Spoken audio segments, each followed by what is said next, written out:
evidence in these phones where la isasisho khona ukuthi njengoba sila sibizo uMangobese sizokweseka yena njengamadoda. We can't contradict ourselves and say we want to empower women and say we want to support women, and then when they initiate programs like March and March, and then as men we don't come and support. And for those that are worried that maybe there is some division between us and a March and March, there is no division. A March and March is a program of Usisi Mangobese. We support it fully with everything, and then Insizwa Nomsizwa have been there. And March and March is not the first civic organization to fight the illegal foreigners.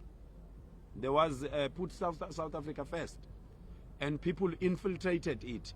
Politicians infiltrated Put South Africa First, and today it's irrelevant because of allowing these rogue elements, the politicians and people who have other ambitions beside helping the country.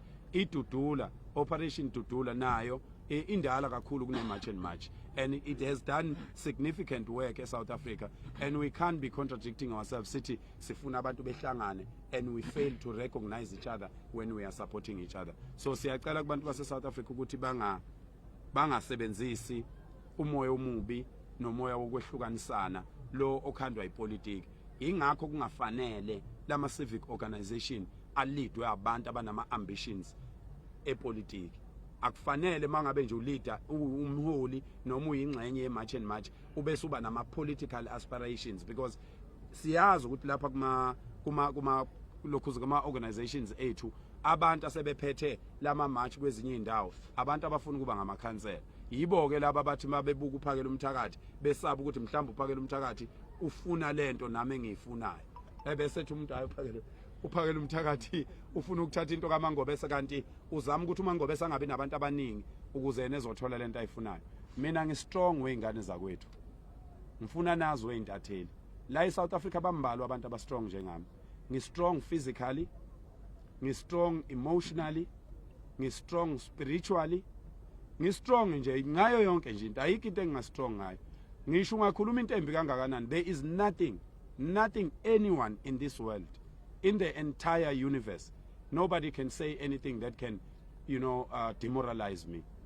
You can't demoralize me, because I was held with a hand every day for 21 years, from 0 years to 21 years. I was held. Ngangibanjwe ngesandla, ngitshelwa impilo, ngitshelwa umlando, ngitshelwa yonke into, ngitshelwa ubudoda, ngifundisa ukuthi buyini ubudoda bumelana. Abaningi bayamangala la.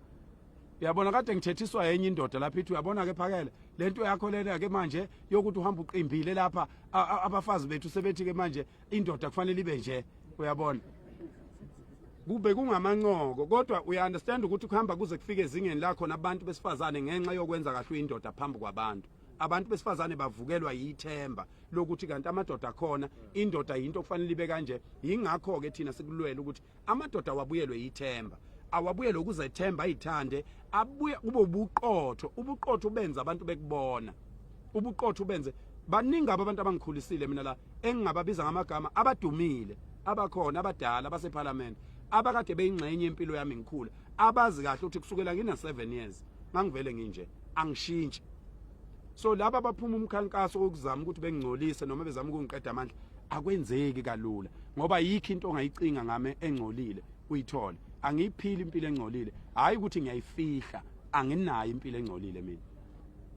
Akukho ngisho yedwa umuntu wesifazane la emhlabeni ongaphumela obala athi mina njoba ngikhona ngahlukunyezwa uphakela umthakathi. Yime ngilwela abantu besifazane, lokhu ngazalwa ngilela abantu besifazane. Ngaka ngalwa nendoda endala ifuna ukushaya udadewethu imeshela ngenkani, endala yaze ngikhiphela ucelemba ngathi lutha ngindawo udadewethu lo, ngoba ngangifundiswe ngimncane ukuthi udadewenu uyithemba lakhe, usisi wakho kuyiphatha kahle kwakhe kulele kutheni wena njengensizwa emphakathini hlonipheka, ukuze insizwa noma iyeshela udadewenu imeshele yazi ukuthi lengane le inabafowabo lengane.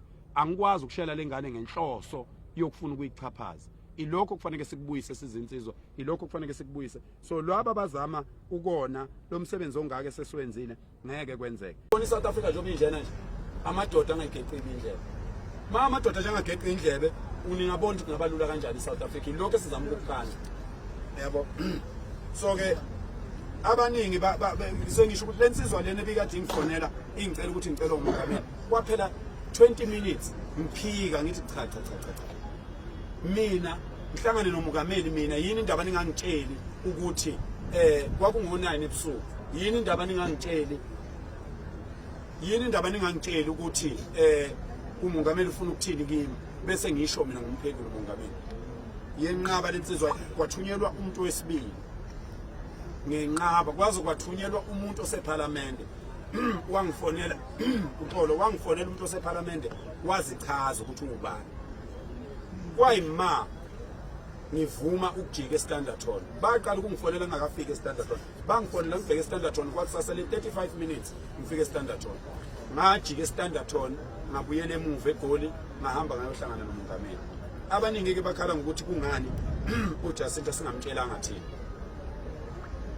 uJacinta sengihlale naye imhlangano cishe emithathu ngahlala umhlangano naye noMkhwanazi nobaba uMkhwanazi uTata uMkhwanazi ngahlala umhlangano noPremier aphinde ngahlala umhlangano naye noPremier aphinde ngahlala umhlangano naye noPremier futhi kule mhlangano yomthathu angaze ngimfonele uJacinta ngithi akeze emhlanganweni angaze ngimfonele ngoba kwakungemina engangibiza umhlangano awukwazi ukumenywa emhlanganweni bese umema bakhe abantu futhi nawo umhlangano oqala sasibizele lapha eMarine Parade sahlangana saficana sesificana khona ngoba umuntu owayebiza umhlangano wayesifuna sonke namanje nje obasibiza sifonelwe kulona sifonelile sibizela emhlanganweni kaPresident umhlangano kwakulokhu kuhlalwe ngo2 mina ngisemashini uPresident akangifunanga ngo9 ebusuku kwakufunwa mina ngizonikeza uPresident isiqiniseko ngoba nizokhumbula ukuthi uPresident wayihlangene neNgonyama ngayizolo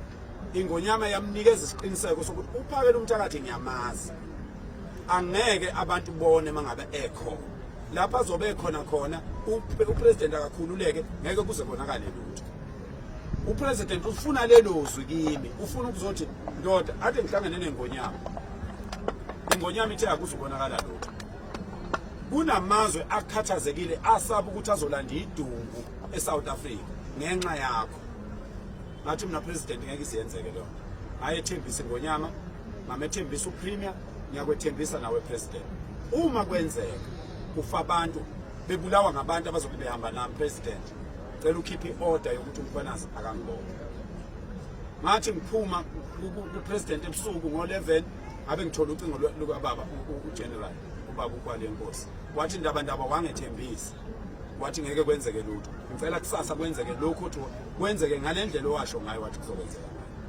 ngaye entabeni mina wengane zakwethu abanye babehleka bethi ngumfundisi abanye babehleka bethi sungazi uyokhulekela izonamba bani namhlanje ngomhla ka30 abanye babeshonjana namhlanje uyokhuleka babeshonjana nayizolo bebelindele okubi kwangenzeka ayikho into eyimfihlo ekhulunywe phakathi kwami nomongameli abanye ke omunye izolo ngifonelile wathi ayiphakela sengiphoxeke kabi umuntu omkhulu wathi sengiphoxeke kabi manje kuthiwa wena unikezwe imali uPresident usho umuntu okade engekho uthi nginikezwe imali unikezwe uPresident